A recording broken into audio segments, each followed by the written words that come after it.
On parenting, so most parents are going to learn their parental practices from their own parents. The idea of modeling, talked about it a million times. Both desirable and undesirable practices may be continued. On the timing of parenthood, many adults plan to become parents, but for others it comes as a surprise. The age at which individuals have children has been increasing over time. One reason, birth control has become more of a common practice. And U.S. women overall are having fewer children, or some of them are not having children at all. On the transitioning to parenting, you have to adapt to a new life. You had a life, and now you have a kid, and your life is completely different, and you have to adapt to this new life. And a lot of couples, they enjoy more positive marriage relations before the baby is born. Almost 1/3 show an increase in marital satisfaction after the birth. So it's not always worse. In a lot of cases, it's actually better. And there are programs to help you adapt to this new life. One of the ones that the book talks about is the Bringing Baby Home Project. And so they try to work on skills to adapt to this new life. For infancy and early childhood, during that first year, the parent and child interaction moves from a heavy focus of routine caregiving to gradually including some more fun things like activities. You're not just doing the getting up in the middle of the night and every 3 hours feeding and changing the diaper and all that. You get to start to do some things that would be considered more fun, like play activities.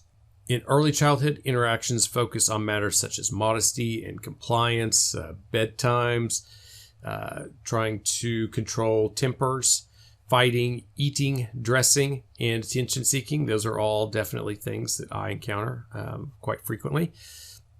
By about age of 7, some new issues start to pop up, such as like, should the kids do chores? Should they be paid to do these chores? Should they learn how to entertain themselves? Learn how to monitor their own behavior on their own outside of the family. In middle and late childhood, parents spend less time with their children, but they continue to be pretty important, obviously, in the child's lives. They serve as more of a gatekeeper and provide scaffolding during this time than they did when the kids were younger. They support and stimulate children's academic achievement. Children receive less physical discipline than they did when they were preschoolers, and gradually some control is transferred from the parent to the child, producing what they call co-regulation. So the parents are almost like a manager of the children's opportunities, and they monitor their lives, and like they're the arrangers for things. They try to help their children work their way through their own choices and decisions. In infancy, though, parents, they manage and guide behavior to reduce the undesirable behaviors. And then the toddler behaviors, this includes some corrective feedback and discipline. So on figure 2 goes into parents' methods for managing and correcting infants' undesirable behavior. So at 12 months, 1 year of age, spank with hand, only 14% are doing that. But then by 2 years of age, 45% are doing it. Yell in anger. So when the kid's only a year old, 36% does it. Still seem kind of high. But then by 2 years of age, 81% are doing it. Threaten jumps from 19% to 63%. So in the withdraw privileges, timeout, you'll notice that there's definitely a cognitive factor here. The kid has to understand some things like withdrawing privileges at 1 year of age. They're not really going to understand it as well as they do at 2 years of age. And so that in timeout, that's why parents start doing that more often. Trying to reason with the kids, 85% still doing it at 1, so that's good. And then 100% are doing it at 2 years of age. Diverting attention, 100%, always trying to do that. And then negotiating and ignore, they also go up at 2 years of age.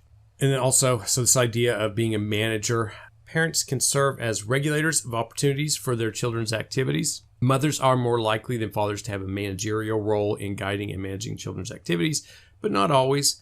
I take care of a lot of the daytime stuff, so I might sign Leif up for soccer, or I might take him to an art class. They say a big part of getting kids interested in like sports and music, things of this nature, is just taking them to the classes and getting them involved, just signing them up and encouraging them to continue to do it if they like it. For example, Leif didn't really like soccer so much, and so I cut that out pretty quick, but he really loves art class, so we'll probably end up doing art class for who knows, maybe forever, who knows.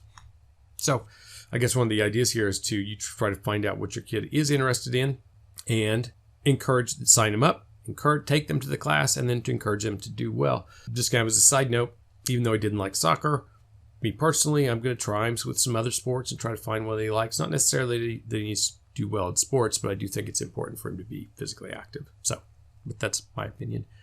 I think it's great, though, that he loves the art. He's really good at that, and he really loves it. So, And so these family management practices, they're also going to be related to students' grades and self-responsibility. You got to kind of monitor your kids, and you got to help them out, and you got to guide them a little bit, obviously. And effective monitoring, this becomes especially important as children move into the adolescent years. You have to set them up right for those adolescent years for them to be able to kind of take the reins on some of this stuff. Parents will supervise the choice maybe of social settings and activities and friends and academic efforts, or at least they will try. And adolescents will manage parents' access to information. They'll either disclose or conceal the details of their activities. So you want to try to make sure that they're doing their homework, trying to restrict distractions, but not in an overpowering way, because if you get too domineering, they may begin to conceal what they're actually doing. Adolescents are more likely to disclose information when parents engage in positive parenting practices. So if you push too hard, they can be pushed back and they won't tell you anything. So it's a fine line there. All right, on the next set of slides, we'll talk about parental styles and discipline.